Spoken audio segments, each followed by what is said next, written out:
Je voulais juste donner un exemple du gap qu'il y a entre ce que l'on souhaite théoriquement, ce que l'on écrit dans une délibération comme celle-là, et ce qui se passe véritablement quand il s'agit de porter à connaissance de nos concitoyens des projets, ou encore mieux de les partager avec eux. Le 19 septembre dernier a eu lieu à la métropole une réunion tout à fait... je ne sais même pas comment la qualifier, mais tout à fait spectaculaire sur ce qu'il ne faut pas faire quand on fait de la concertation, puisque d'abord ce terme est trop souvent utilisé alors qu'il s'agit simplement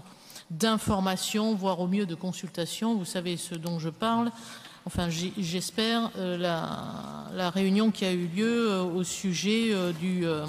du projet, alors certes métropolitain, mais enfin qui concerne notre territoire, et nous sommes, pour beaucoup d'entre nous, des élus métropolitains,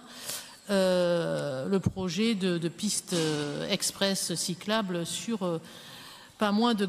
4 grands axes de notre ville, réunion totalement lunaire, puisque complètement descendante, 1 heure de présentation par soit des agents métropolitains, mais surtout des cabinets extérieurs, et en retour, zéro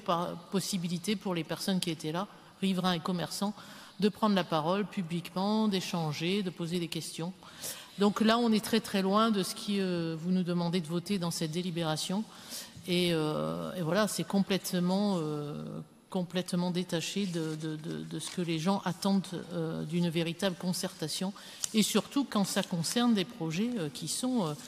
immédiatement impactants sur leur vie et professionnelle et personnelle. Donc c'est vraiment l'exercice à ne pas reconduire. Et puis, comme le disait ma collègue Béatrice Sabouret, c'est surtout que ça devient votre méthode, ou la méthode qui a cours pour les projets bordelais, et c'est quand même assez inquiétant.